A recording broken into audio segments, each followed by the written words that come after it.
जय श्री राम मित्रों।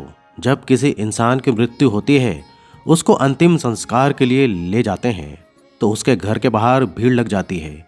रिश्तेदार जमा हो जाते हैं, रोना धोना मच जाता है और फिर एक अंतिम यात्रा निकलती है। शमशान घाट की ओर राम नाम सत्य है के नारे लगते हैं और उस शरीर को, जिसे कल तक मखमल के गद्दों पर नींद नहीं आती थी, लकड़ियों के ढेर पर लेटा दिया जाता है।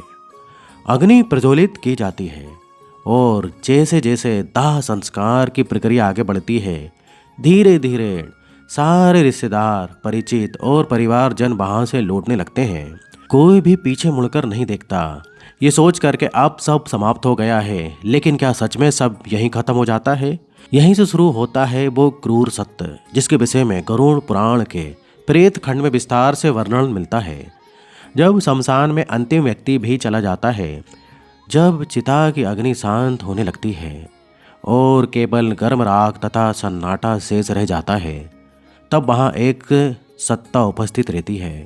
वह कोई जीवित मनुष्य नहीं होता, वह उसी मृतक की आत्मा होती है जो अपनी ही राख के समीप खड़े होकर उस दृश्य को देख रही होती है।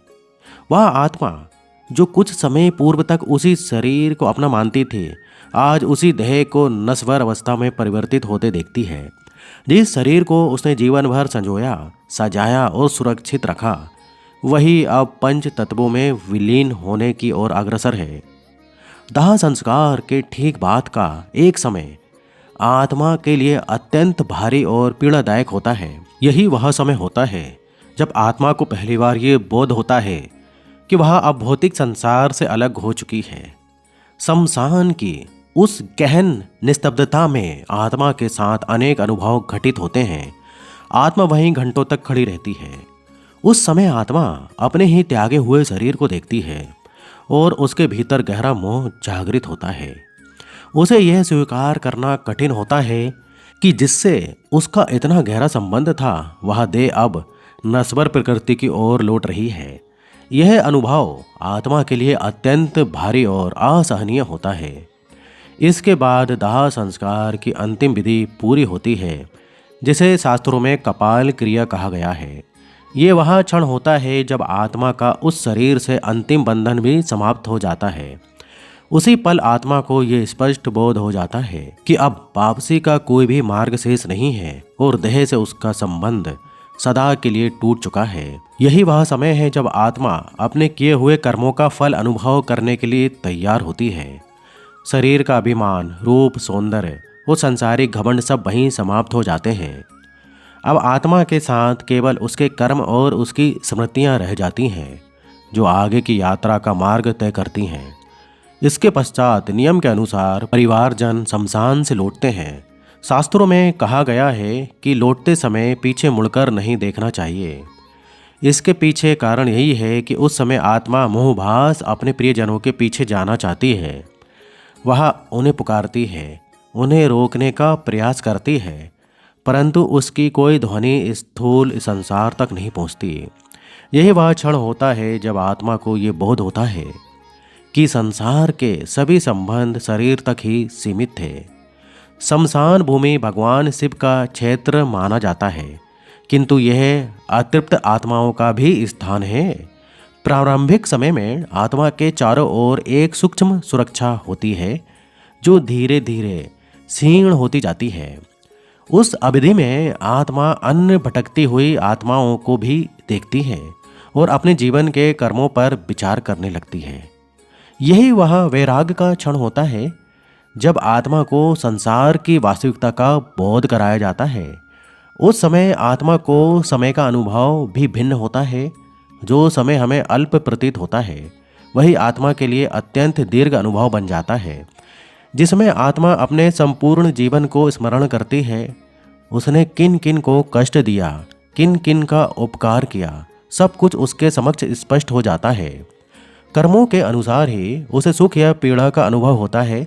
जब आत्मा मोहवश अपने घर की ओर लौटती है, तब वो देखती है कि संसार यथावत चल रहा है। कोई शोक करता है तो कोई सांसारिक बातों में लग जाता है। यह दृश्य आत्माओं को और अधिक वैराग्य प्रदान करता है।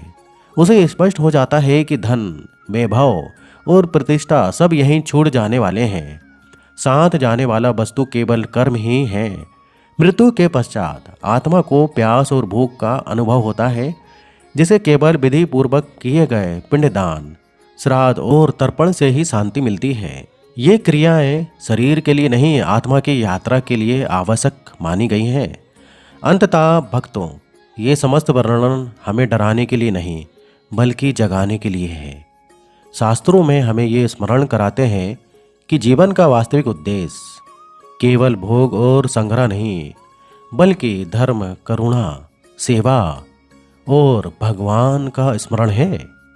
जो व्यक्ति जीवन में सत्कर्म करता है और ईश्वर का नाम स्मरण करता है, उसकी मृत्यु के पश्चात यात्रा सरल हो जाती है। इसलिए भक्तों, जब तक शरीर में प्राण है तब तक शुभ कर्म कीजिए, दान कीजिए, सेवा कीजिए और अपने माता पिता का सम्मान कीजिए, क्योंकि अंत में हमारे साथ केवल हमारा स्वभाव और हमारे कर्म ही जाते हैं। मृत्यु अटल सत्य है, किंतु कर्म उससे भी बड़ा सत्य है। जो इस सत्य को जीवन में उतार लेता है वही वास्तव में सफल मनुष्य कहलाता है। इसलिए नाम जाप करो, अच्छे कर्म करो, ताकि मोक्ष की प्राप्ति हो। केवल नाम ही मोक्ष प्राप्ति करा सकता है। नाम जाप से ही जीवन सफल हो सकता है। देह नाशवान है, कुछ साथ नहीं जाएगा। साथ जाएगा तो सिर्फ नाम। भक्तों, नाम जाप कोई साधारण शब्दों का उच्चारण नहीं है, ये आत्मा की सबसे बड़ी पूंजी है। जब मनुष्य जीवन भर भगवान के नाम का स्मरण करता है तो वही नाम उसके भीतर ऐसे संस्कार बना देता है कि अंतिम समय में जब शरीर स्थिर होने लगता है और सांसें धीमे हो जाती हैं, तब मन भय में नहीं भटकता बल्कि उसी परिचित नाम की शरण में टिक जाता है। उस समय संसार के रिश्ते, धन, वैभव और देह की पहचान सब पीछे छूटने लगते हैं। पर नाम जाप का अभ्यास आत्मा के साथ चलता है, इसलिए अंतिम 1 घंटे में आत्मा को सहारा मिलता है। मन में घबराहट नहीं रहती, क्योंकि नाम मन को याद दिलाता है कि तू अकेली नहीं है, ईश्वर तेरे साथ है। शास्त्र कहते हैं कि जैसा चिंतन जीवन में होता है वैसा ही भाव अंत में जागृत होता है। इसलिए जो व्यक्ति नाम जाप करता है उसके भीतर मोह धीरे धीरे ढीला पड़ जाता है, और जब मोह कम होता है तो आत्मा को आगे बढ़ने में शांति मिलती है। मृत्यु के बाद जब शरीर को अग्नि को समर्पित किया जाता है, तब भी नाम स्मरण में आत्मा भारी क्रियाओं से विचलित नहीं होती।